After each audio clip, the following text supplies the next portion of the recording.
a trap, leads to singing and dancing.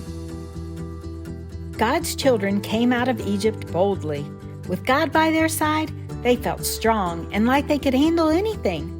Nothing could slow them down, right? But God knew something they didn't know yet. Even though they felt strong right now, they still had pretty weak minds. His children needed to learn how to be His children, how to live, how to work together, how to trust, and how to take the fight to the enemy. Because of this, God knew He couldn't take them the fastest way to the Promised Land. There was still much they needed to learn, and it was going to take some wilderness walking to learn it. But God was going to help them. He would lead them every step of the way. So, during the day, there was a tall, thick pillar of cloud in front of them. God was in the cloud. They would follow that cloud wherever it went. During the night, instead of the cloud, there was a tall, flaming pillar of fire to lead them. God was in the fire. So whether it was day or night, God was always leading them with the cloud or fire, step through the wilderness. Then God told Moses, "Moses, I want my people to make their camp by the sea." Pharaoh is going to hear about your wilderness walking and think that you are weak and confused. He will think, "Aha," and try to trap you. But really, Pharaoh is going to be the trapped one. But I will gain respect from all the Egyptians. Sure enough, the Pharaoh's heart got hard when he heard that all of his slaves had left. He got his army ready, his fastest horses and riders, and his 600 best chariots.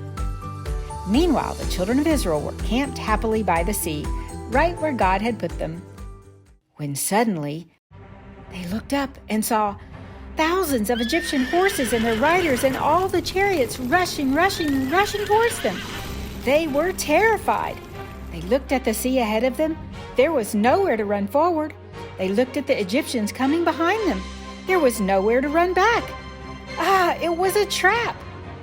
Or rather, they felt like it was. But really, it was going to be a trap for the Egyptians. God had a perfect plan already.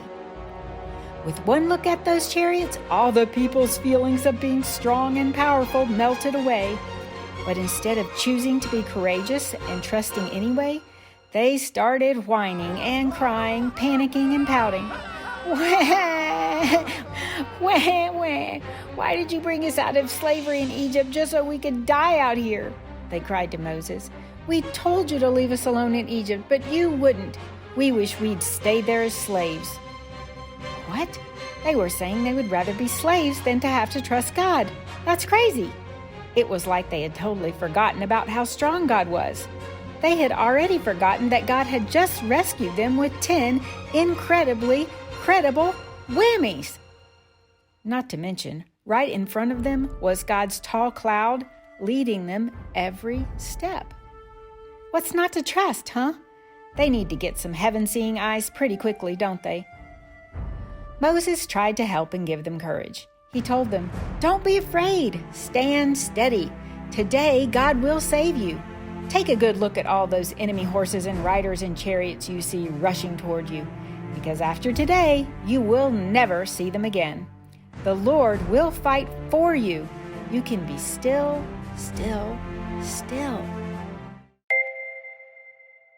Would you be able to stand still? If you saw an army of horses and chariots coming after you? Yes, you could. The people just needed to remember all that God had just done for them, like those 10 incredibly credible whammies. Do you want to know a special secret? I have a special little box that I have had for a long time. In this special little box, I keep little notes that remind me of all the big special things that God has done for me that I don't want to ever forget. Maybe you should have a box or a journal too. And if you feel afraid, you can look in your box like I do and make sure you remember all that God has done for you. God said to Moses, "Why are the people wham? Tell them it's time to get moving, now." Moses, lift up your staff toward the sea, and it will split into 2 parts. Then my people can walk through the sea on dry ground. The Egyptians will follow you into the sea. But don't worry, it's a trap to show them my awesome power again." The angel of God in the tall cloud then moved and went behind the people, like a huge shield protecting his children. The tall, thick cloud blocked the enemies and kept his children safe from the enemies all night long, even though they were right behind them. Moses held out his staff toward the sea. All night long, God sent a strong wind to blow the waters of the sea.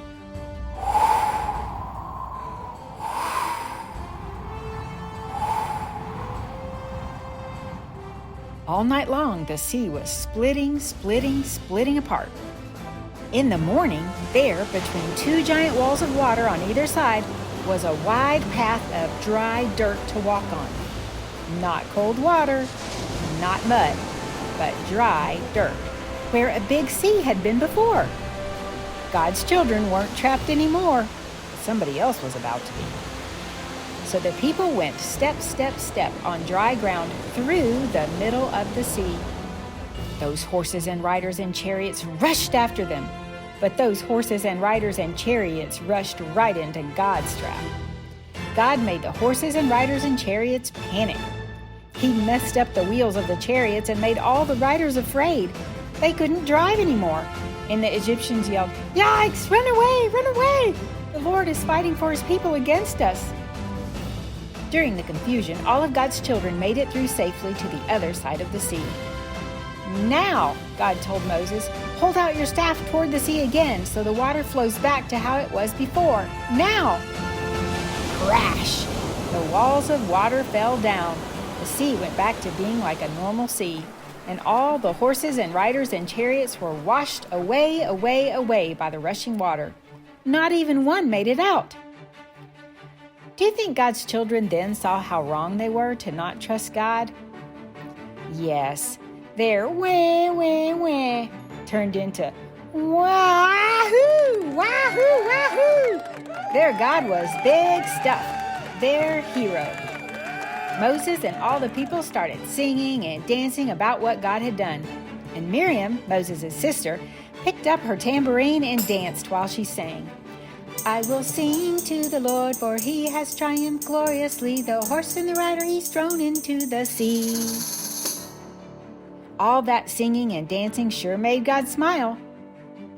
But don't you think it would have made him smile even bigger if his children had been singing and dancing even before they saw how God was going to rescue them? He was their God. He was their daddy. He was their rescuer, and they could trust him no matter how things looked with their earth eyes. Let's sing and dance for him even in the middle of a problem to show him that we trust him.